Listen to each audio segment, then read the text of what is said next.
Acordei na terça-feira de manhã, 6h15, com o som de algo pesado se movendo pelo mato a uns 30 metros da cabana. E fiquei ali, deitado no meu saco de dormir, ouvindo galhos quebrando num ritmo que não batia com o de nenhum animal que eu conhecia. Ursos abrem caminho pelo mato de um jeito específico, e cervos se movem naquele padrão de paraianda, e aquilo não era nenhuma das duas coisas. O movimento era deliberado e constante, e circulou o lado norte da cabana antes de desaparecer descendo a encosta em direção ao riacho. Eu me vesti, saí com meu café e meu spray de urso e andei pelo perímetro procurando por pegadas. O chão era principalmente de rocha vulcânica e coberto por agulhas de pinheiro, que não seguram bem as marcas, mas encontrei uma pegada parcial perto do galpão do gás que me fez parar e encarar. Parecia quase humana, mas tinha pelo menos uns 40 centímetros de comprimento, e os dedos dos pés eram mais abertos do que os de qualquer pessoa deveriam ser, e a profundidade da marca sugeria algo muito mais pesado que um trilheiro. Tirei 3 fotos com meu celular, medi a pegada com minha régua de campo e fiquei ali tentando me convencer de que era uma pegada de urso distorcida pelo solo fofo, mesmo já tendo visto centenas de pegadas de urso e sabendo que aquela não era uma delas. Marquei o local com uma fita de marcação e fiz uma anotação no meu caderno de campo, mas não chamei no rádio. Porque o que eu ia dizer? Achei uma pegada esquisita? Eu trabalhava naquelas montanhas há mais de uma década e nunca tinha visto nada que me fizesse questionar o que pertencia àquele lugar. E não ia começar a parecer maluco por causa de uma única marca ambígua. O resto da terça-feira eu passei inspecionando a zona de Queimada Leste, o que significava subir até uns 1.600 metros de altitude, onde o fogo tinha sido mais intenso. A vegetação lá em cima ainda era quase toda preta. O chão estava coberto de cinzas, e o único verde que vi eram algumas das primeiras plantas começando a brotar perto de áreas de infiltração de água. Instalei 2 novas câmeras de vida selvagem ao longo de trilhas de animais e verifiquei as câmeras existentes que estavam lá desde junho. A maioria das filmagens era padrão: cervos, alguns ursos negros, um puma jovem, muitos corvos. Mas uma câmera, posicionada num cume com vista para Castle Creek, tinha algo estranho. A marcação de tempo dizia 7 de setembro, 23h47, e o sensor de movimento tinha sido acionado por exatamente 4 frames. Os 3 primeiros não mostravam nada além de escuridão e árvores. E então o 4º frame mostrava o que parecia ser um ombro enorme e parte de um braço passando perto da câmera. A qualidade da imagem era ruim por ser o modo noturno infravermelho e o sujeito estar se movendo rápido, mas a escala estava errada. O ombro estava a pelo menos 2 metros do chão. O braço era grosso e coberto de pelos escuros, e não correspondia a nenhum animal que eu pudesse identificar. Fiquei ali na zona de queimada, com o celular na mão, passando por aqueles 4 frames de novo, e senti um frio na barriga, porque o que quer que fosse aquilo tinha estado ali em cima, observando o vale uma semana atrás. Voltei para a cabana por volta das 4h30, as sombras já se alongando, e eu não parava de olhar por cima do ombro por razões que eu não conseguia explicar. A floresta ainda parecia quieta demais, e percebi que não tinha ouvido um único pássaro cantar desde o meio-dia, o que era incomum mesmo numa zona de queimada. Quando voltei para a base, verifiquei o perímetro da cabana de novo e encontrei mais 3 daquelas pegadas grandes perto da margem do riacho, uns 50 metros rio abaixo. Estas estavam mais nítidas que a da manhã, e não havia como confundir o padrão de 5 dedos, o arco humanoide e o tamanho puro do que quer que as tivesse feito. Tirei mais fotos e medições e tentei calcular o comprimento da passada entre as pegadas, chegando a números que não faziam sentido. a menos que algo com 2,5 metros ou quase 3 de altura tivesse andado ao longo do riacho. Pensei em comunicar, mas ainda não sabia o que estaria relatando, e a parte racional do meu cérebro insistia que devia haver uma explicação normal. Talvez alguém estivesse correndo descalço por aí, fazendo uma brincadeira. Talvez fosse um urso deformado. Talvez eu estivesse interpretando mal o que via por causa do estresse, da altitude ou de alguma combinação de fatores. Entrei, tranquei a porta, acendi o fogo no fogão a lenha e me forcei a jantar, mesmo sem fome. Por volta das 8:30 da noite, ouvi as primeiras pedras batendo. Eu estava sentado na mesinha, escrevendo minhas anotações da inspeção, quando algo atingiu a parede norte da cabana, com força suficiente para fazer as venezianas da janela tremerem. O impacto foi seco e pesado, como se alguém tivesse jogado uma pedra do tamanho de uma bola de beisebol na construção, e eu congelei, com a caneta na mão, escutando. 10 segundos de silêncio, e então outro impacto na parede leste. Depois, nada por uns 30 segundos. E então, 2 impactos em rápida sucessão no telhado, que fizeram a estrutura inteira estremecer. Peguei minha lanterna de cabeça e minha arma, fui até a janela e olhei para fora, mas não consegui ver nada além de árvores, escuridão e o brilho fraco do fogo através do vidro. Gritei: "Olá! Quem está aí?" E minha voz soou fraca e ridícula, e a floresta a engoliu sem eco. Nenhuma resposta. Fiquei na janela por 5 minutos e nada se moveu. E então, outra pedra bateu na porta com tanta força que ouvi a madeira estalar. Foi aí que eu parei de pensar em gente fazendo gracinha ou em coincidência e comecei a pensar na filmagem da câmera de trilha, nas pegadas impossíveis e no jeito como a floresta tinha se calado. Afastei-me da janela, sentei no chão com as costas contra o fogão a lenha, mantive a arma no colo e esperei. O arremesso de pedras continuou em intervalos irregulares pelas 2 horas seguintes. Às vezes, passavam-se 5 minutos entre os impactos. Às vezes, apenas 30 segundos. E o padrão parecia deliberado, como se algo estivesse testando minhas reações ou tentando me provocar para sair. Eu não saí. Fiquei ali e contei cada impacto, rastreando onde atingiam. Parede norte 7 vezes, parede leste 4, telhado 9, porta 3, parede oeste 2 vezes. Às 21h47, os impactos pararam completamente, e o silêncio que se seguiu foi pior que o barulho. Fiquei sentado naquele silêncio por mais 1 hora, com todos os músculos travados, o coração acelerado e a respiração muito rápida, e continuei dizendo a mim mesmo que aquilo era explicável, que havia uma causa racional, que eu estava seguro dentro de uma cabana trancada com paredes, uma porta e uma arma, mas nada disso me fez sentir menos medo. Perto da meia-noite, ouvi algo grande se movendo no mato do lado norte. Ouvi galhos quebrando, e o que soou como uma vocalização baixa e ofegante que não batia com nenhum animal que eu conhecia. O som era profundo e ressonante. Vibrava através das paredes da cabana e fazia meus dentes doerem. E então parou tão abruptamente quanto começou. Eu não dormi naquela noite. Fiquei sentado contra o fogão com minha arma e meu rádio. Vigiei as janelas e esperei pelo amanhecer como nunca tinha esperado por nada na vida. Quando a luz finalmente chegou, às 6h23, eu me sentia exausto e elétrico, e não tinha certeza do que eu realmente tinha vivenciado versus o que meu medo havia amplificado. Fiz café, verifiquei o exterior da cabana à luz do dia e encontrei 11 pedras, variando do tamanho de uma bola de softball a um melão pequeno, espalhadas pelo perímetro. Várias delas ainda estavam molhadas, como se tivessem sido tiradas do riacho.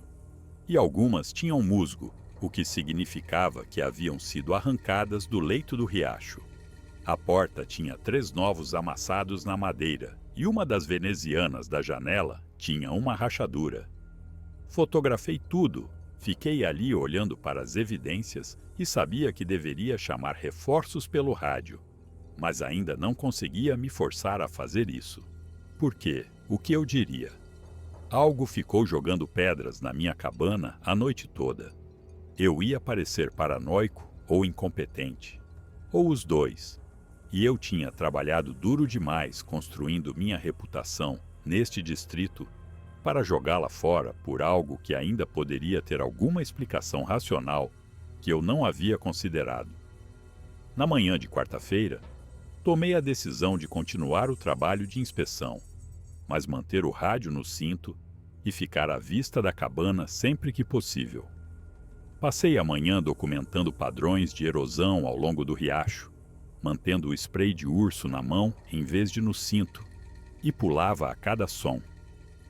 A floresta ainda estava quieta demais, e notei que os esquilos que geralmente tagarelavam nos pinheiros estavam ausentes, e não vi nenhum pássaro, exceto um único corvo que circulou sobre minha cabeça por cerca de 10 minutos antes de desaparecer para o oeste. Por volta das 11 da manhã, encontrei uma árvore jovem que havia sido quebrada a uns 2,5 metros de altura e torcida até as fibras se desfazerem, com a parte superior completamente dobrada e enfiada nos galhos de uma árvore vizinha. A quebra era recente, talvez da noite anterior, e a quantidade de força necessária para quebrar uma árvore jovem de 10 centímetros de diâmetro naquela altura era significativa. Toquei na madeira lascada e ela ainda estava pegajosa de seiva. Olhei para a floresta ao redor e me senti observado de um jeito que me deu arrepios. Subi para verificar outra câmera de trilha por volta da 1 da tarde e a encontrei arrancada da árvore onde estava montada e jogada uns 5 metros em costa abaixo. A carcaça estava rachada, o cartão SD havia sumido e a alça estava completamente rasgada. Não havia marcas de garras, o que descartava ursos, que normalmente destroem câmeras com as garras quando as investigam. Isso parecia que algo a tinha agarrado com as mãos e destruído de propósito. Peguei a câmera quebrada, girei lentamente, examinando a linha das árvores. E não vi nada, mas podia sentir algo lá fora, da mesma forma que você sente um estranho encarando a sua nuca numa sala cheia. Comecei a caminhar de volta para a cabana mais rápido do que pretendia, olhando por cima do ombro, e cheguei às 2h15, com o coração batendo forte e as mãos tremendo. Naquela tarde, sentei na cabana e considerei seriamente arrumar tudo e ir embora. Minha inspeção não estava completa, mas eu já tinha dados suficientes para justificar um retorno antecipado e poderia apresentar um relatório preliminar e voltar com um parceiro para terminar a avaliação. A coisa inteligente a fazer seria ir embora. A coisa segura a fazer seria ir embora. Mas eu nunca tinha abandonado uma missão antes, e uma parte teimosa de mim não conseguia aceitar ser expulso por algo que eu nem tinha visto claramente. Disse a mim mesmo que ficaria mais uma noite, e se mais alguma coisa acontecesse, eu comunicaria e solicitaria a extração. Fiz o jantar, reforcei a porta com uma cadeira escorada sob a maçaneta, verifiquei minha arma e meu carregador extra, e tentei me convencer de que estava sendo paranoico, que a noite de quarta seria tranquila e que na manhã de quinta eu riria de como fiquei assustado por causa de algum urso territorial ou uma coincidência assustadora. A noite de quarta não foi silenciosa. O primeiro som veio às 21h33 e não se parecia com nada que eu já tivesse ouvido. Começou como um gemido baixo e trêmulo que aumentou em tom e volume até se tornar um grito que ecoou pelo vale e fez todos os pelos do meu corpo se arrepiarem. O grito durou talvez 8 segundos.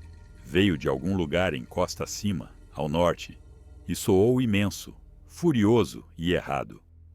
Fiquei de pé no meio da cabana com a arma em punho, meu corpo todo rígido, e esperei que o som viesse de novo, mas não veio. Passaram-se 5 minutos, e então ouvi batidas em madeira. 3 impactos secos, como alguém batendo num tronco de árvore com um taco de beisebol. Pausa, mais 2 impactos. Pausa, 1 impacto. As batidas vieram do lado leste e foram respondidas quase que imediatamente por batidas do lado oeste, em um ritmo diferente. E assim continuaram. Esses sons percussivos e deliberados que pareciam comunicação, e percebi com certeza absoluta que havia mais de um deles lá fora. Peguei meu rádio, apertei o microfone e tentei chamar a estação de McCloud, mas só ouvi estática. Tentei mais 3 vezes com o mesmo resultado, verifiquei as configurações do rádio e tudo parecia correto, mas o sinal não chegava. Mudei para o canal de emergência e tentei de novo. McCloud, aqui é Castillo na estação de Castle Creek, solicitando resposta imediata. Câmbio. Nada além de estática. Alguém nesta frequência, aqui é um funcionário do Serviço Florestal solicitando assistência de emergência na estação de pesquisa de Castle Creek. Câmbio. Estática. O rádio estava funcionando bem quando o testei naquela manhã e agora era inútil. E eu não sabia se era interferência atmosférica, falha do equipamento ou outra coisa. Larguei o rádio, peguei o telefone via satélite, liguei e esperei que adquirisse sinal. A tela mostrava buscando e ficou nisso por 2 minutos inteiros antes de mostrar nenhum sinal disponível, o que deveria ser impossível, porque telefones via satélite não se importam com terreno ou clima da mesma forma que celulares comuns. Tentei de novo com o mesmo resultado e senti o pânico começar a subir no meu peito, porque eu estava a uns 22 quilômetros da estrada mais próxima, sem comunicação funcionando, e algo estava circulando a cabana no escuro. As árvores começaram a balançar às 20:11. Um pinheiro, a uns 20 metros da janela leste, começou a oscilar violentamente para frente e para trás, como se estivesse no meio de um furacão, embora não houvesse vento e as outras árvores ao redor estivessem perfeitamente paradas. O balanço continuou por talvez 30 segundos e parou abruptamente. E então, uma árvore diferente, no lado norte, começou o mesmo movimento violento. O que quer que estivesse fazendo isso era forte o suficiente para sacudir um pinheiro de 12 metros, com força tal que eu podia ouvir os galhos se debatendo e o tronco rangendo. O balanço se moveu ao redor da cabana em um círculo aproximado. Árvore leste, árvore norte, árvore oeste, árvore sul, de volta para leste. Cada árvore balançava por 20 a 40 segundos, depois ficava parada, e então a próxima começava. Era uma exibição, uma demonstração de poder, e era absolutamente aterrorizante, porque eu sabia que nenhum humano poderia fazer o que eu estava vendo, e nenhum urso tinha motivo para se comportar daquele jeito. Afastei-me das janelas e sentei no canto mais distante da porta, com a arma sobre os joelhos, e tentei manter minha respiração estável. O balanço das árvores continuou por mais 10 minutos e depois parou e ouvi passos. Passos pesados e bípedes esmagando os detritos da floresta num ritmo de 2 tempos, que circulava a cabana. Os passos eram lentos e deliberados. Não tentavam ser silenciosos. E eu podia rastrear o movimento pelo som, enquanto o que quer que fosse andava ao redor da construção. Lado norte, lado leste, lado sul, lado oeste, de volta ao norte. O círculo se apertava a cada passagem, e os passos ficavam mais próximos, até estarem bem do lado de fora das paredes. E eu podia ouvir a respiração, inspirações profundas, roucas e úmidas, que pareciam vibrar através da madeira. Fiquei absolutamente congelado naquele canto, observando as janelas e rezando para que a porta aguentasse. Às 20:58, algo bateu na parede sul com força suficiente para derrubar poeira das vigas. E ouvi madeira lascando e pensei que a parede ia ceder, mas ela aguentou. Outro impacto maciço na parede leste. Depois, silêncio. Esperei. 30 segundos, 1 minuto, 2 minutos. Então, Ouvi na porta um som baixo de fungada, seguido pelo que só posso descrever como um grunhido de frustração. A maçaneta da porta chacoalhou. O ferrolho segurou, mas a porta se curvou para dentro contra a cadeira que eu tinha escorado, e ouvi a estrutura gemer. Levantei minha arma e mirei no centro da porta, tentando lembrar de todo o treinamento de tiro que já tive. A porta chacoalhou de novo e depois ficou quieta, e ouvi aqueles passos pesados se afastando em direção ao riacho. Fiquei naquele canto até o amanhecer. Não me movi, não dormi e ouvi cada som que a floresta fazia. Por volta das 3 da manhã, ouvi outro daqueles gritos, de muito mais longe, talvez uns 800 metros, encosta acima, e foi respondido por um grito diferente do oeste, que soava um pouco mais agudo. Eles estavam conversando. Sabiam que eu estava aqui. Tinham passado a noite tentando entrar e falharam, mas isso não significava que tinham acabado. A manhã de quinta-feira chegou fria e cinzenta, com neblina se instalando no vale, e eu me senti como se tivesse envelhecido 10 anos da noite para o dia.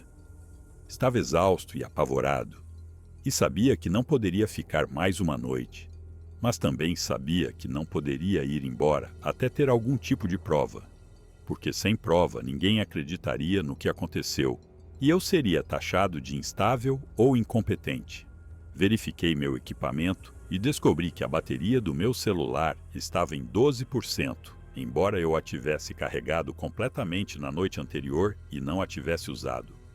Conectei-a ao meu carregador portátil, que mostrava carga total, mas o celular não carregava. Tentei um cabo diferente, com o mesmo resultado. Ambos os dispositivos estavam funcionando, mas não se conectavam, e a bateria do celular continuava a descarregar mesmo quando eu o desligava completamente. Minha lanterna de cabeça reserva não ligava, mesmo com pilhas novas. A lanterna de LED que eu trouxe piscou e morreu depois de 30 segundos. Era como se cada peça de equipamento eletrônico que eu tinha estivesse falhando simultaneamente, e eu já não acreditava mais em coincidência. Decidi embalar tudo o que era absolutamente necessário na minha caminhonete e ir embora, mas queria tirar uma foto nítida primeiro, algo inegável que justificasse tudo o que eu estava relatando. Peguei minha câmera DSLR, que era o único dispositivo eletrônico que ainda parecia estar funcionando normalmente, e comecei a fazer uma inspeção cuidadosa do perímetro à luz do dia, procurando por pegadas ou evidências físicas. Encontrei pegadas por toda parte, dezenas delas no solo macio perto do riacho, cada uma mostrando o mesmo padrão humanoide de 5 dedos, cada uma com pelo menos 38 centímetros de comprimento. As pegadas mostravam um comprimento de passada de 1,5 m a 1,80 m, o que confirmava algo maciço e bípede. Fotografei tudo, medi, documentei e mantive meu spray de urso na mão esquerda enquanto trabalhava. Às 9h47, ouvi movimento no mato encosta acima, olhei para cima e o vi claramente pela primeira vez. Estava parado parcialmente atrás de uma árvore queimada a uns 70 metros de distância, olhando diretamente para mim. Não conseguia ver detalhes por causa da distância e da neblina, mas podia ver o contorno. Facilmente 2,5 metros de altura, ombros e peito extremamente largos, braços que passavam dos joelhos, coberto de pelos castanho escuros ou pretos, e estava absolutamente me observando.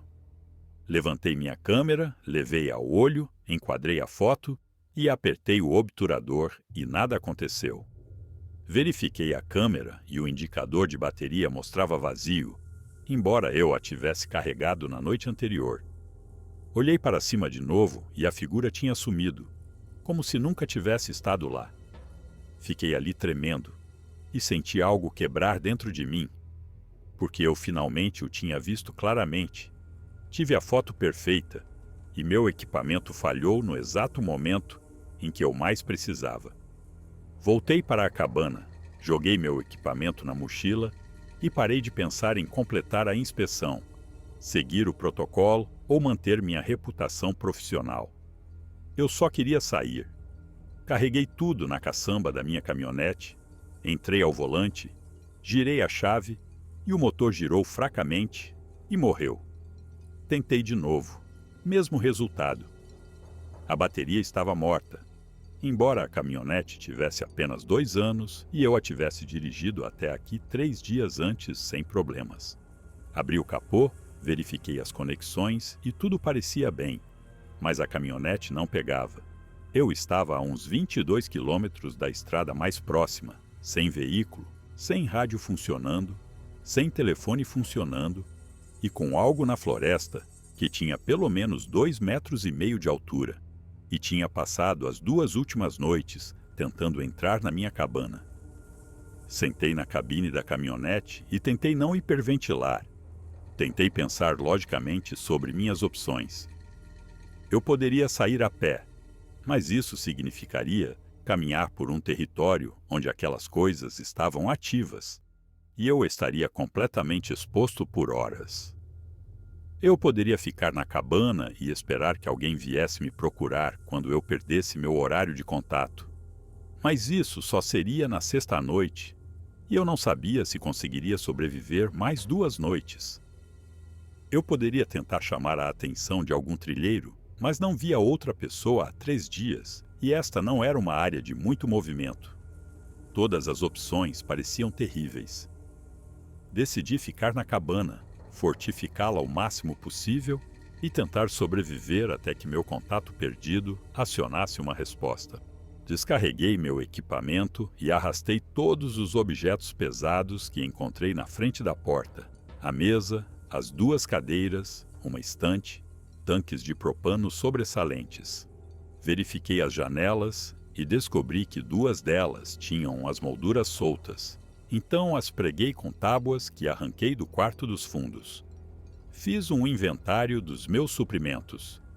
Comida para 3 dias se eu racionasse, bastante água, meio tanque de combustível para o fogão, 15 balas para a Glock, uma lata de spray de urso. Não era suficiente, mas era tudo o que eu tinha. A tarde de quinta-feira passou numa lentidão terrível. Fiquei na cabana, vigiando as janelas, ouvindo a floresta e tentando manter a calma. Por volta das 2 da tarde, ouvi algo andando na margem do riacho. Olhei para fora e vi um urso negro, um macho jovem, de talvez uns 90 quilos, movendo-se rio abaixo em um trote rápido, como se algo o estivesse perseguindo. O urso fazia sons ofegantes de pânico. Nunca olhou para trás e desapareceu entre as árvores correndo a toda velocidade. Se os ursos estavam fugindo desta área, isso me dizia tudo o que eu precisava saber sobre o que mais estava aqui. O sol se pôs às 18h52 e acendi o fogo no fogão, embora ainda não estivesse frio, porque eu queria luz, queria calor e queria algo normal para me concentrar. Comi uma refeição liofilizada que tinha gosto de papelão e tentei não pensar na noite que viria. Às 19h15, ouvi a primeira batida em madeira vinda do cume acima da cabana, e foi respondida por uma batida do vale abaixo. Eles estavam me cercando de novo. As batidas continuaram nesse padrão por 20 minutos e depois pararam, e eu esperei pelo que viria a seguir. O que veio a seguir foi o cheiro. Às 20h04, comecei a notar um odor se infiltrando na cabana, mesmo com todas as janelas fechadas e a porta barricada. Cheirava a cachorro molhado, carne podre e almíscar, e era tão forte que fazia meus olhos lacrimejarem. O cheiro ficou mais denso com o passar dos minutos, até parecer que eu podia senti-lo na boca, e tive que respirar pela boca para não engasgar. O que quer que estivesse produzindo aquele cheiro estava perto, muito perto, e estava ficando perto da cabana. Ouvi passos no lado norte. O cheiro se intensificou e ouvi aquele som de respiração ofegante bem do lado de fora da parede. Estava a menos de 2 metros de distância, com apenas uma camada de madeira entre nós. Fiquei perfeitamente imóvel, ouvindo-o respirar, e podia ouvi-lo mudando de peso. E podia ouvir o que soava como farejos, como se estivesse tentando me cheirar da mesma forma que eu o cheirava. A respiração continuou por 5 minutos inteiros, e então o ouvi se mover novamente, andando lentamente pelo lado leste, em direção aos fundos da cabana. Segui o som dos passos e percebi que estava indo para o quarto dos fundos, onde eu tinha deixado a janela parcialmente aberta, porque a moldura estava empenada e eu não consegui fechá-la completamente. Ouvi a veneziana da janela ranger e percebi, com horror absoluto, que estava tentando entrar pelos fundos. Peguei minha arma, fui para a porta entre o cômodo principal e o quarto dos fundos, mirei na janela e esperei. A veneziana se abriu mais, e pude ver uma forma escura e maciça através da fresta, e pude ver o que pareciam ser dedos, dedos de verdade com unhas, agarrando a moldura da janela. A janela deslizou para cima com um som de rangido. O cheiro se tornou insuportável, e vi o topo de uma cabeça começar a surgir pela abertura. Cabelo escuro, crânio largo. E então, a coisa parou e fez um som que era meio grunhido, meio rosnado. Estava entalado. A moldura da janela era muito pequena para seus ombros. Fiquei ali com a arma apontada, o dedo no gatilho, e o observei lutar para forçar a passagem pela abertura. A moldura de madeira começou a estalar, e eu sabia que em mais alguns segundos ele alargaria a fresta o suficiente para entrar. Disparei um tiro no teto, acima da janela. O som foi ensurdecedor no pequeno espaço. Meus ouvidos zumbiram, e a coisa na janela fez um som como um rugido, e se puxou para fora da moldura tão rápido que mal registrei o movimento. Ouvi-o bater no chão do lado de fora e ouvi-o correndo, correndo de verdade, para longe da cabana em direção ao cume. Corri para o cômodo principal, empurrei mais móveis contra a porta, voltei e enfiei o colchão da cama contra a janela por onde ele tentou entrar, e fiquei ali tremendo tanto que mal conseguia segurar a arma. Eu tinha 14 balas restantes e acabara de usar uma para assustar algo que podia rasgar uma moldura de janela como se fosse papelão. A cabana não era segura. Nada era seguro.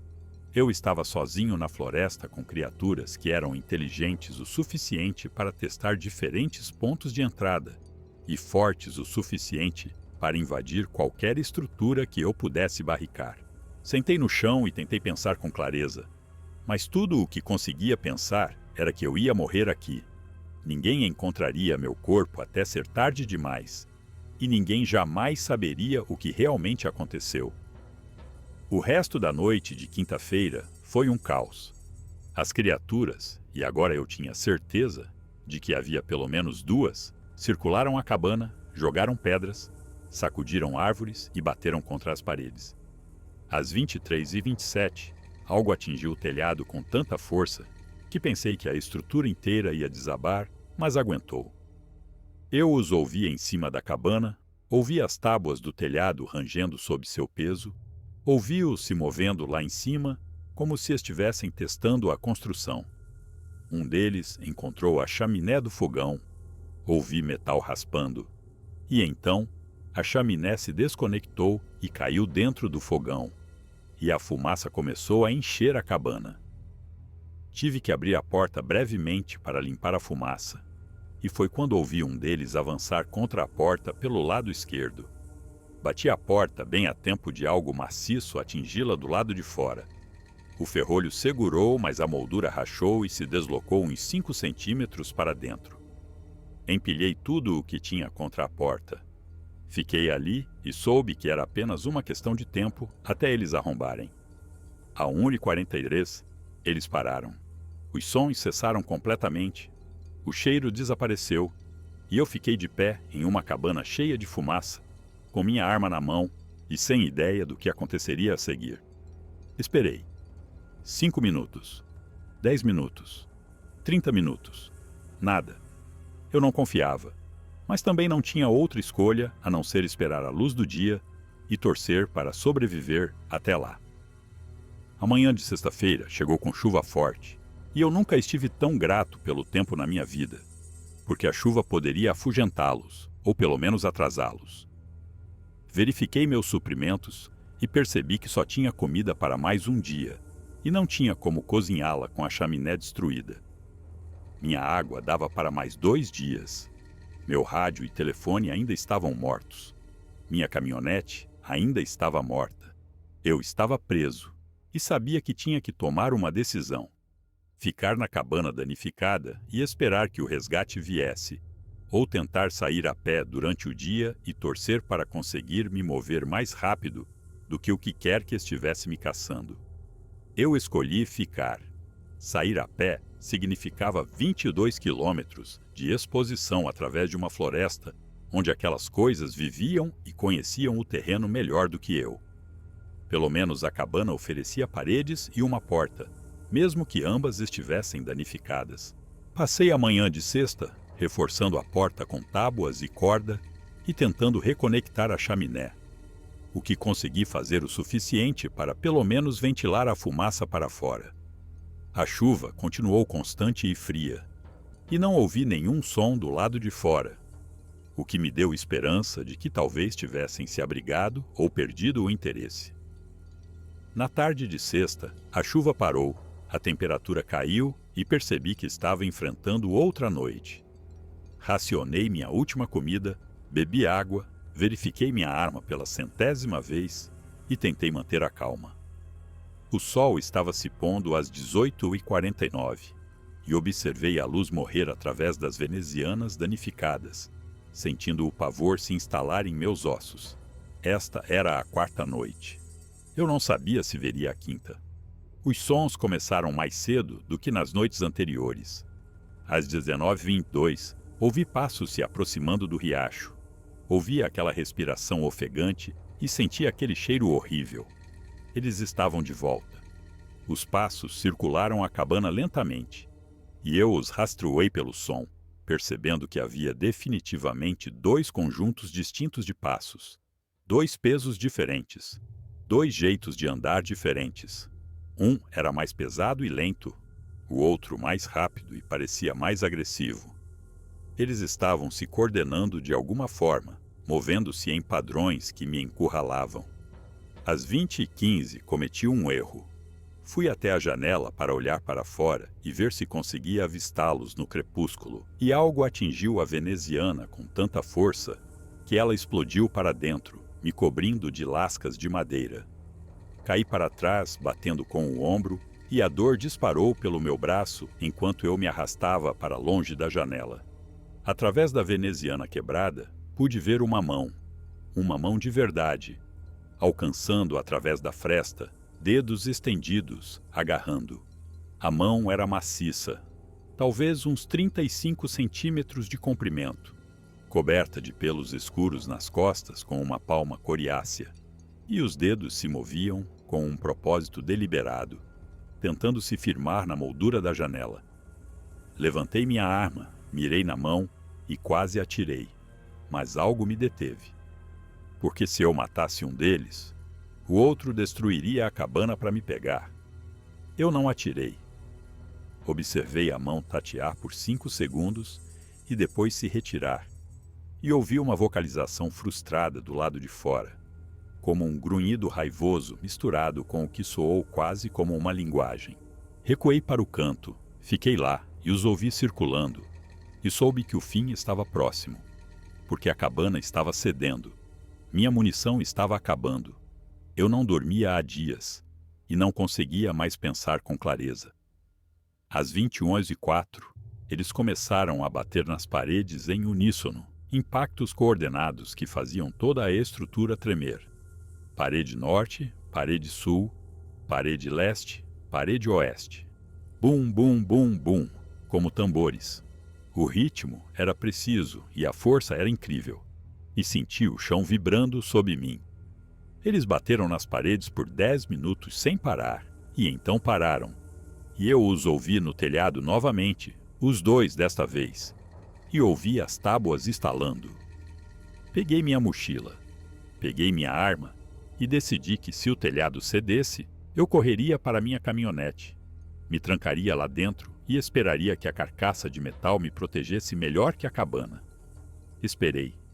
Os sons no telhado continuaram. Ouvi-os tentando arrancar as tábuas.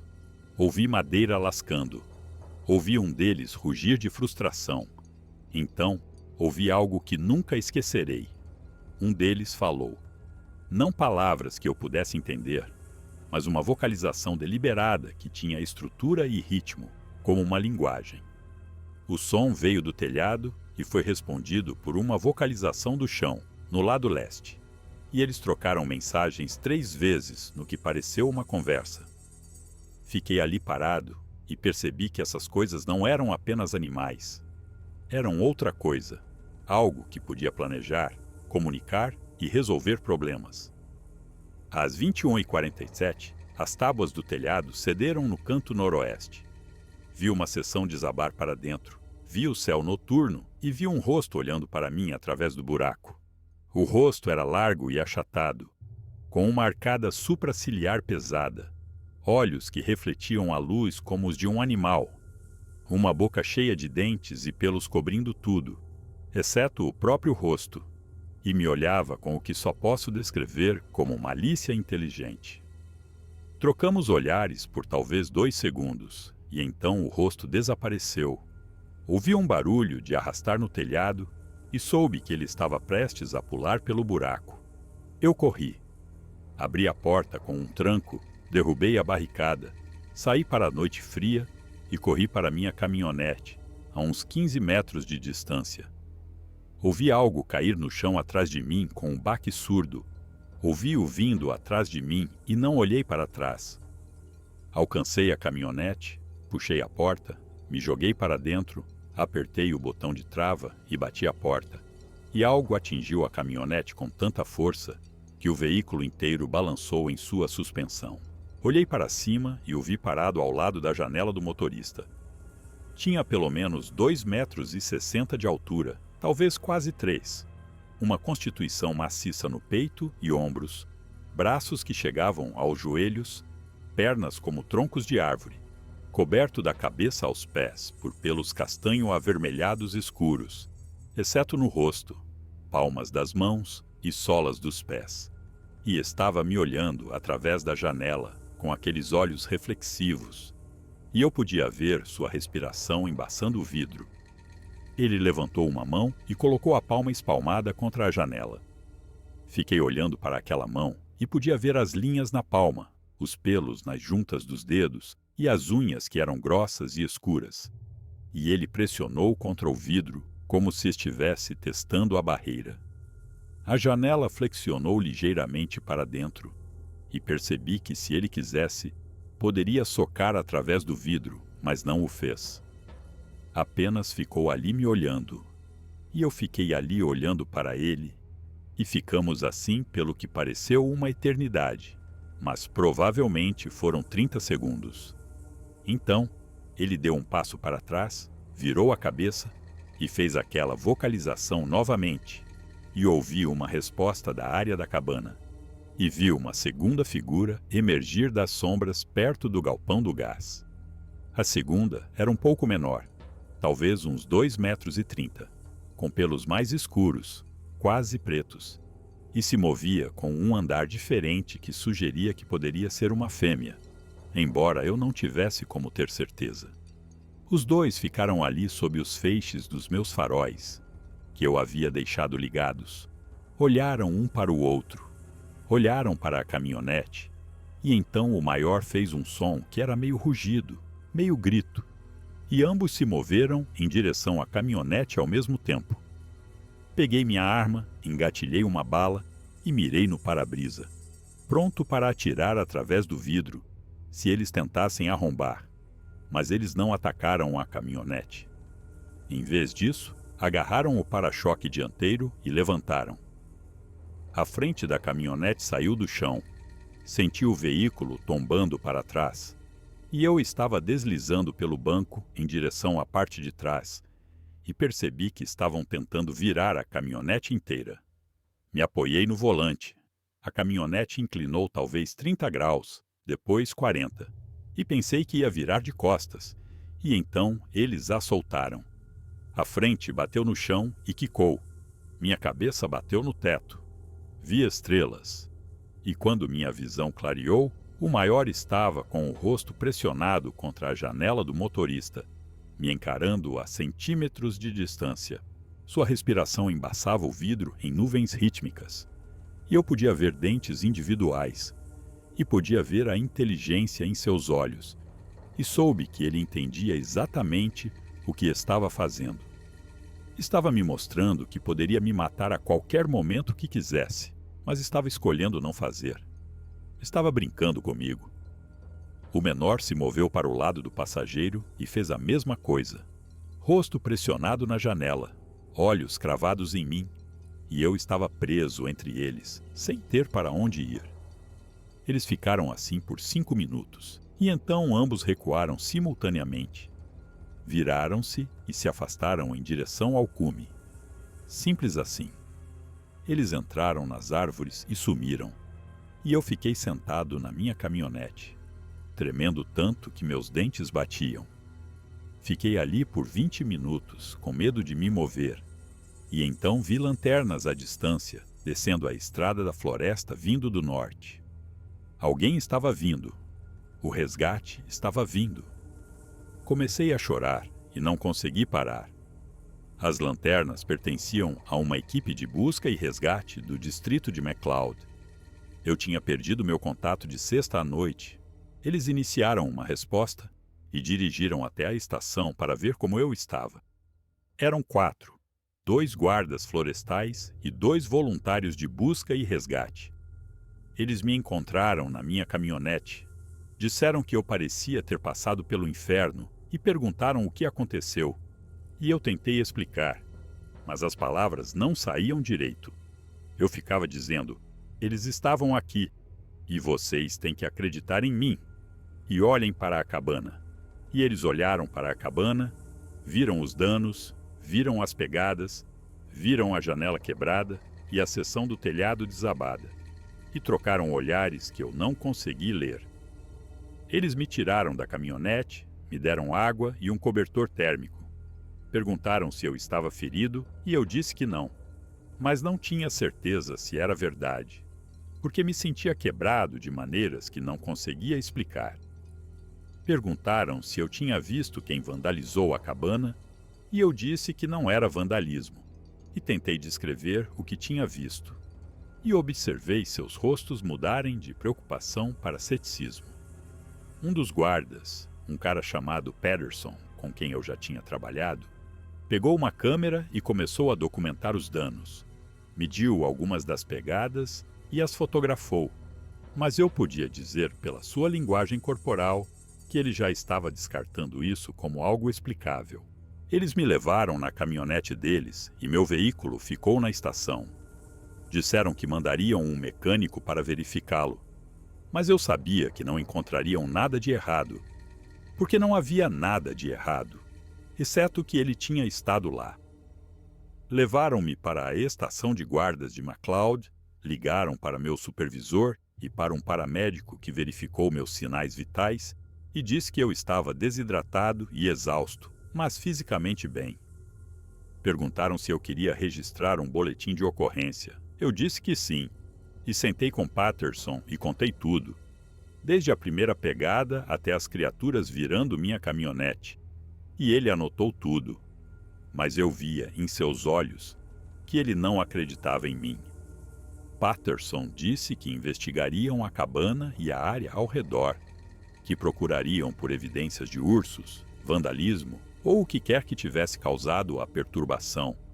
Mas ele disse isso com muito cuidado, de um jeito que deixava claro que ele achava que eu tinha tido algum tipo de colapso. Ele perguntou se eu estava tomando algum medicamento ou se estava sob estresse incomum, e eu disse que não, e pedi a ele que apenas olhasse as evidências e tirasse suas próprias conclusões. Ele disse que faria, mas seu tom dizia que ele já tinha decidido. Levaram-me para casa, no meu apartamento em McCloud, às 3 da manhã de sábado, 16 de setembro. Tomei um banho que durou 1 hora e não consegui tirar o cheiro do meu nariz, mesmo que não estivesse mais lá. Dormi por 16 horas seguidas e, quando acordei, verifiquei meu celular, que misteriosamente tinha voltado a funcionar, e encontrei chamadas perdidas do meu supervisor. Liguei de volta e ele disse que queria me ver em seu escritório na segunda-feira de manhã, e eu sabia o que isso significava. Na segunda-feira de manhã, me reuni com meu supervisor, o chefe do distrito e uma mulher do Recursos Humanos. Eles me pediram para contar o incidente novamente, e eu contei. E eles acenaram com a cabeça e tomaram notas. E quando terminei, disseram que estavam me colocando em licença administrativa remunerada, aguardando uma investigação e uma avaliação médica. Disseram isso com muita delicadeza e enfatizaram que era um procedimento padrão e não uma punição. Mas eu sabia o que realmente era. Eles achavam que eu tinha pirado. Achavam que eu tinha tido algum tipo de colapso mental e imaginado tudo, ou exagerado um encontro com um urso. A investigação levou 3 semanas e eu não fui autorizado a participar. Eles examinaram a cabana, examinaram as pegadas e trouxeram um biólogo da vida selvagem, que concluiu que os danos eram consistentes com a atividade de ursos e que as pegadas eram provavelmente de urso, distorcidas pelas condições do solo, ou possivelmente falsificadas por uma pessoa desconhecida. Eles não conseguiram explicar os danos no telhado, as falhas eletrônicas ou o arremesso coordenado de pedras, mas não precisavam explicar, porque a conclusão oficial foi que eu tinha vivenciado um encontro traumático com um ou mais ursos negros e que o estresse e o isolamento me fizeram perceber mal o que eu estava vendo. A avaliação médica foi pior. Encontrei-me com uma psicóloga por 4 sessões e ela perguntou sobre meus padrões de sono, meus níveis de estresse e se eu tinha tido alucinações ou pensamentos paranoicos.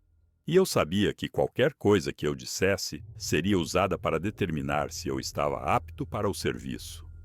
Eu lhe disse a verdade, que estava tendo pesadelos, que não conseguia mais dormir no andar de baixo, que evitava florestas quando podia e que pulava com barulhos repentinos, mas que eu não estava louco e sabia o que tinha visto.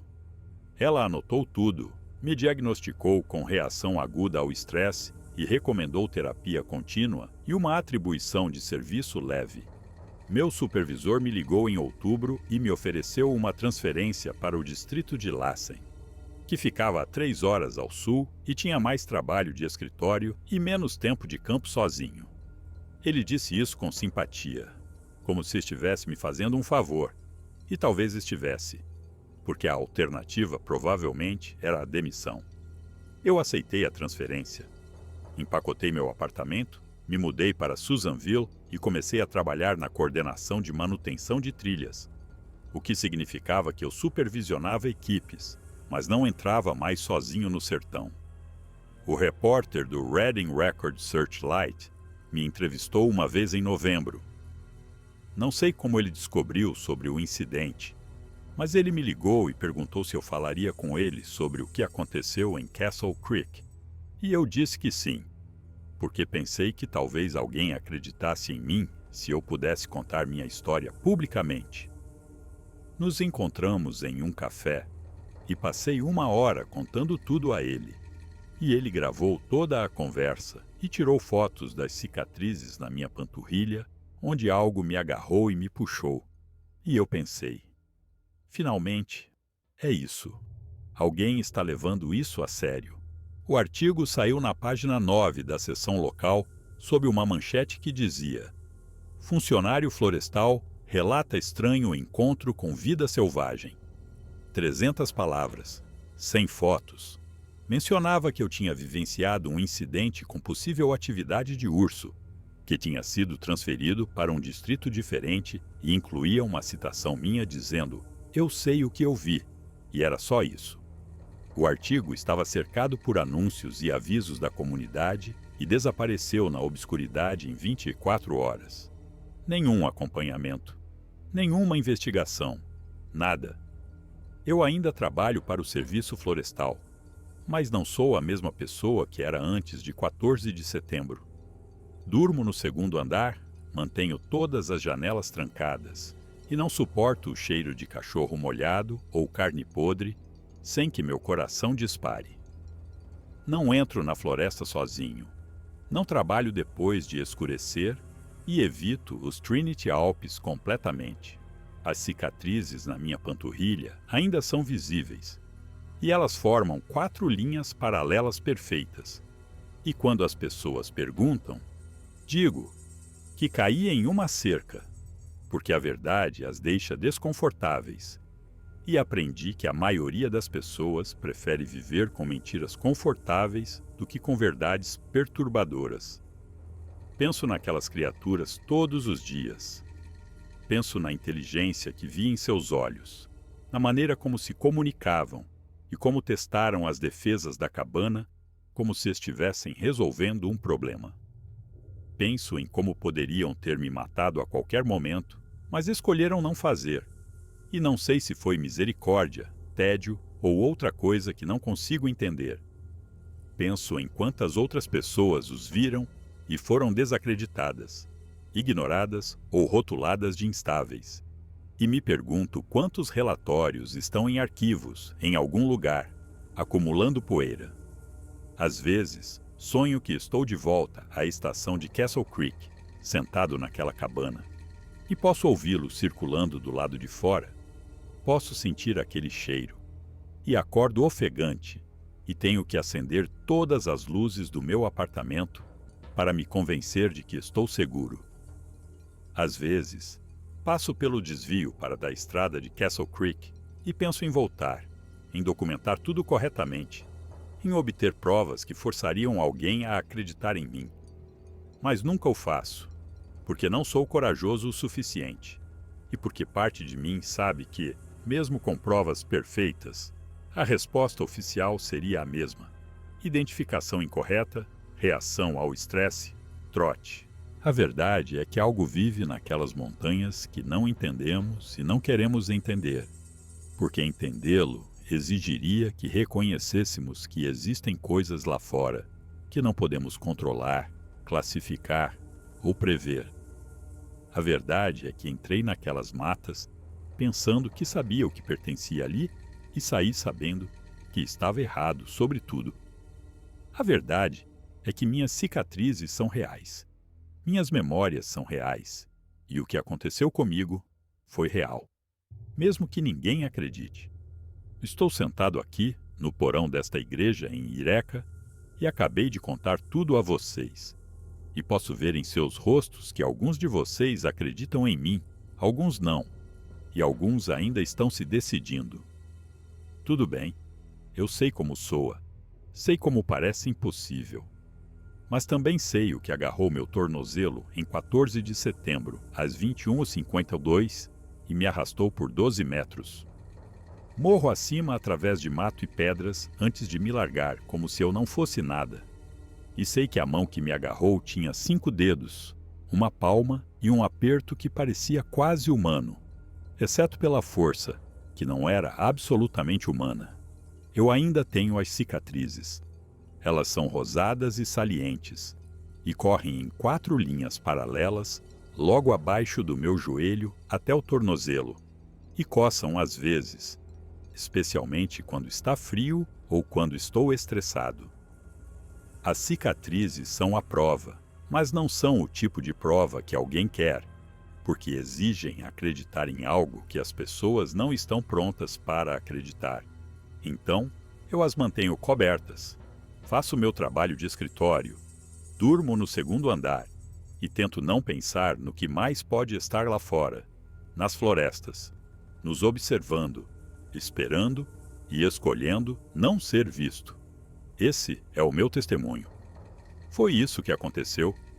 Acredite ou não, mas eu disse agora. E talvez isso seja o suficiente. Talvez apenas dizer em voz alta para pessoas que podem entender seja o suficiente para me deixar dormir esta noite, sem sonhar com aqueles olhos me olhando através das janelas da caminhonete. ou com aquelas mãos alcançando, através de venezianas quebradas. Talvez admitir que ainda tenho medo seja o primeiro passo para não ter mais medo, embora eu realmente não acredite nisso, porque um medo tão profundo não desaparece assim. A terapeuta está me agradecendo por compartilhar e perguntando se alguém tem perguntas. E eu não quero responder perguntas, porque já disse tudo o que precisava dizer. Levanto-me, pego minha jaqueta e saio do porão da igreja para a noite fria de novembro. Entro no meu carro e dirijo para casa, para Susanville. Subo para meu apartamento no segundo andar e tranco todas as janelas e todas as portas, e verifico todos os cômodos para ter certeza de que estou sozinho. Estou sozinho. Estou sempre sozinho agora, de um jeito que não estava antes de Castle Creek. Porque eu sei o que sei e não posso dessaber, e esse conhecimento me separa de todos, que não viram o que eu vi. Faço um chá, sento à mesa da cozinha, olho para as cicatrizes na minha panturrilha sob a luz do teto, traço as linhas com o dedo e lembro da sensação de ser arrastado, da impotência, da forma como o chão rasgava minhas roupas e pele, da forma como minhas mãos agarravam raízes e pedras e não encontravam apoio, da forma como gritei até minha voz falhar e o grito não importar, porque não havia ninguém para ouvi-lo, exceto a coisa que estava me arrastando. Lembro do momento em que me soltou, como simplesmente liberou meu tornozelo e eu caí contra um tronco de árvore. Olhei para cima e o vi parado ali, olhando para mim com aqueles olhos que refletiam o feixe da minha lanterna, de cabeça em 2 discos brilhantes. Lembro de como ele se virou e se afastou morro acima sem pressa, sem olhar para trás, como se eu estivesse abaixo de sua preocupação. Lembro de rastejar de volta para a cabana. Lembro que meu tornozelo estava sangrando. Lembro de sentar lá dentro com as costas contra a porta. E lembro do som dele se movendo do lado de fora, por mais 2 horas antes de finalmente ir embora. Lembro de tudo com perfeita clareza e gostaria de não lembrar, porque as memórias não se apagam, não ficam mais fáceis e não deixam de parecer reais. Não importa quantas pessoas me digam que devo ter me enganado. As cicatrizes provam que não me enganei. As cicatrizes provam que algo me agarrou, me arrastou, me marcou e me deixou ir. Mas cicatrizes não são o tipo de prova que muda mentes, abre investigações ou faz alguém levar o Bigfoot a sério, porque as pessoas já decidiram o que é possível e o que não é. E 4 cicatrizes paralelas na panturrilha de um guarda florestal não superam décadas de suposições culturais. Então, eu convivo com isso. Convivo com o conhecimento, o medo e o isolamento. E faço meu trabalho. Pago minhas contas e tento ser normal. Embora o normal pareça uma língua estrangeira, que esqueci como falar. Faço terapia 1 vez por semana, tomo os medicamentos que o médico receitou para a ansiedade, durmo com uma arma debaixo da cama e um taco de beisebol ao lado da mesinha de cabeceira e todas as luzes do apartamento acesas. Digo a mim mesmo que estou seguro aqui em Susanville, longe dos Trinity Alps, e na maioria das noites eu até acredito. Mas às vezes, quando o vento aumenta e ouço galhos raspando no prédio, eu congelo, escuto e espero pelo som de passos ou pelo cheiro de cachorro molhado e carne podre. Às vezes, acordo às 2 da manhã convencido de que algo está tentando abrir a janela do meu quarto, e tenho que me levantar e verificar, e reverificar, e verificar de novo antes de conseguir me convencer de que não há nada lá. Às vezes, estou dirigindo e vejo uma forma escura na beira da estrada. Meu coração para e tenho que encostar, respirar e me lembrar de que era apenas uma sombra, ou um toco de árvore, ou qualquer coisa, exceto o que parte do meu cérebro insiste que poderia ter sido. É assim que é sobreviver a um encontro com o Bigfoot. Não é dramático ou cinematográfico. É apenas um medo que não vai embora, uma hipervigilância que nunca desliga e o conhecimento de que você chegou muito perto de morrer de uma forma que teria sido registrada como um acidente de caminhada, ataque de animal ou desaparecimento misterioso. É saber que se aquelas coisas me quisessem morto, eu estaria morto, e ninguém jamais saberia o que realmente aconteceu, porque as evidências seriam ambíguas. A explicação oficial seria conveniente e minha história morreria comigo. Eu sou um dos sortudos, porque sobrevivi e porque posso contar minha história, mesmo que ninguém acredite. Penso nas outras pessoas que não tiveram sorte, aquelas que entraram naquelas montanhas e nunca mais voltaram, cujos restos foram encontrados meses ou anos depois, espalhados por um vale, com ataque de urso ou exposição ao frio, listados como causa da morte.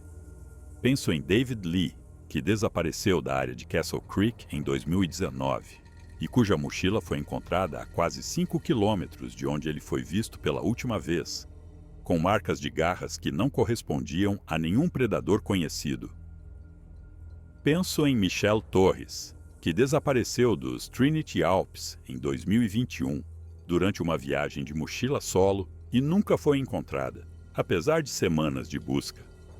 Penso neles e me pergunto se viram o que eu vi, se tentaram correr e se correr não foi o suficiente.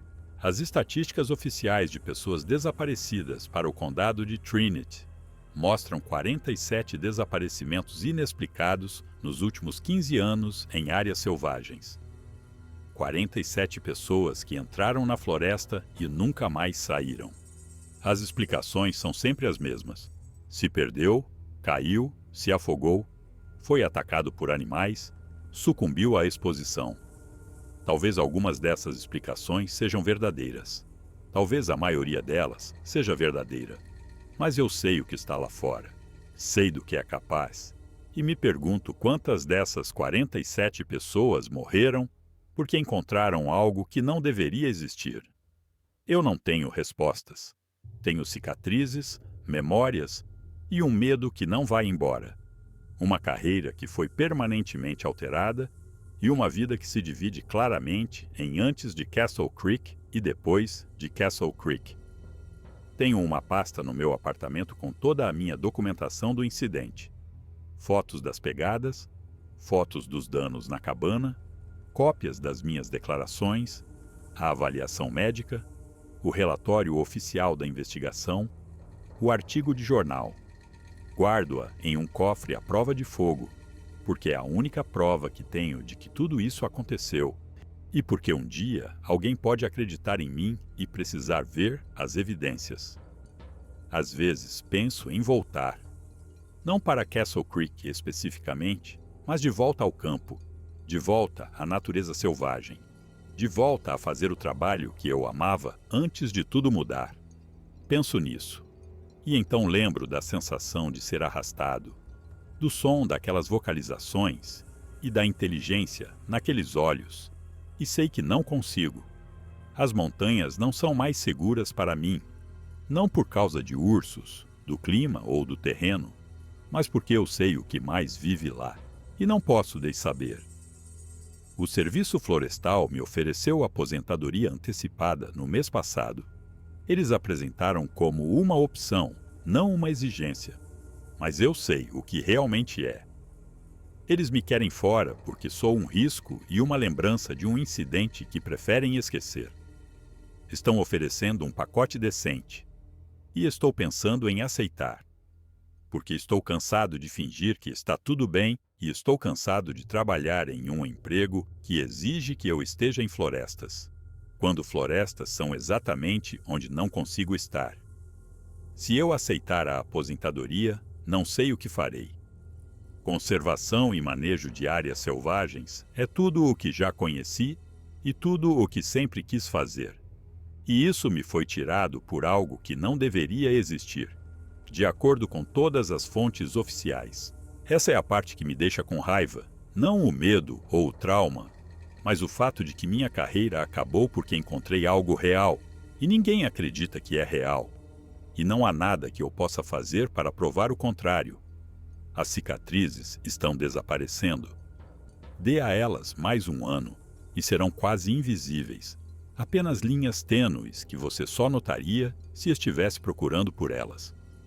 A evidência física do que aconteceu está sumindo, e quando sumir, tudo o que me restará é a história. E histórias sem provas são apenas histórias. Em 10 anos, as pessoas me perguntarão por que deixei o serviço florestal tão jovem, e direi que me esgotei, que queria uma mudança ou que precisava tentar algo diferente. E elas aceitarão isso porque é normal e explicável, e não exige que reconsiderem o que é possível. Mas eu saberei a verdade. Saberei que saí porque algo com 2,60 metros de altura, com pelos castanho avermelhados e olhos inteligentes, agarrou meu tornozelo às 21h52 de 14 de setembro e me arrastou por 12 metros morro acima e me marcou para sempre.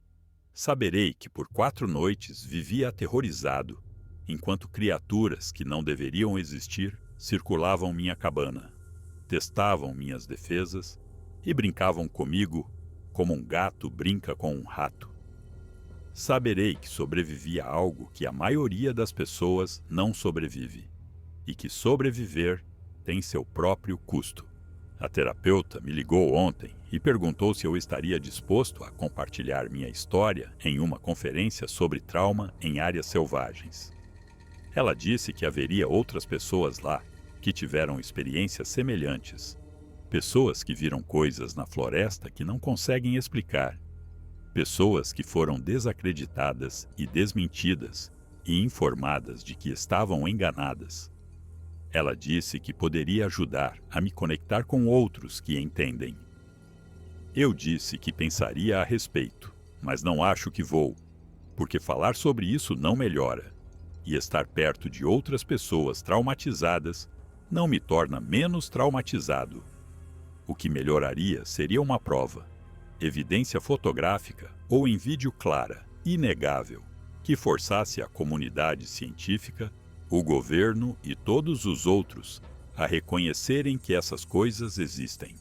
Mas eu não tenho essa prova e nunca terei, porque cada peça de equipamento que eu tinha falhou no momento crítico, e essa falha provavelmente não foi coincidência. Penso na maneira como a bateria do meu celular descarregou, minha câmera morreu, meu rádio ficou mudo e minha caminhonete não pegava, e me pergunto se há algo sobre essas criaturas que interfere com eletrônicos ou se são inteligentes o suficiente para mirar deliberadamente em nossa tecnologia. Nunca saberei, porque ninguém está estudando isso e ninguém estudará, porque oficialmente essas criaturas não existem. Então, eu sento aqui no meu apartamento, no 2º andar, em Susanville, bebo meu chá, olho para minhas cicatrizes e tento aceitar que esta é minha vida agora. Chega de trabalho no sertão, chega de inspeções solo, chega de dormir em cabanas do serviço florestal, ouvindo corujas e observando estrelas. Apenas trabalho de escritório, terapia, medicação, pesadelos e o conhecimento de que vi algo real e ninguém acredita em mim. As cicatrizes provam que aconteceu, mas cicatrizes curam, desbotam e eventualmente desaparecem. As memórias provam que aconteceu, mas memórias não são confiáveis, estão sujeitas a dúvidas e são impossíveis de compartilhar. A verdade está presa dentro de mim, está me comendo vivo, e não há nada que eu possa fazer, exceto continuar contando a história e esperar que um dia alguém ouça, alguém acredite, alguém leve a sério o suficiente para investigar adequadamente. Mas não estou prendendo a respiração, porque sei como o mundo funciona. Sei que mentiras confortáveis vencem verdades desconfortáveis todas as vezes. Sei que as pessoas preferem acreditar que tive um ataque de pânico ou identifiquei mal um urso a aceitar que existem predadores de topo vivendo nas florestas americanas que não entendemos e não podemos controlar.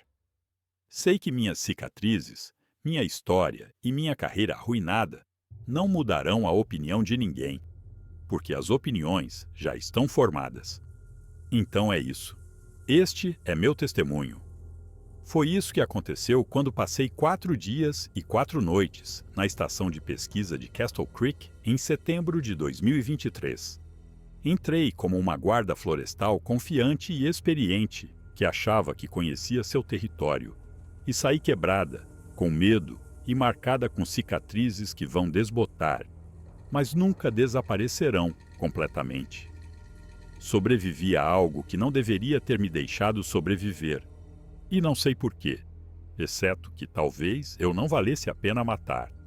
Ou talvez estivesse jogando um jogo mais longo que eu não entendo. Estou vivo, e isso deveria ser o suficiente. Mas não parece suficiente quando estar vivo significa estar com medo, hipervigilante e incapaz de fazer o trabalho que amo. Estou vivo. Tenho cicatrizes para provar o que aconteceu. Tenho uma história em que ninguém acredita. E tenho um futuro que não se parece em nada com o futuro que planejei. É assim que é um encontro com o Bigfoot quando você sobrevive. É isso que custa. Foi isso que eu perdi.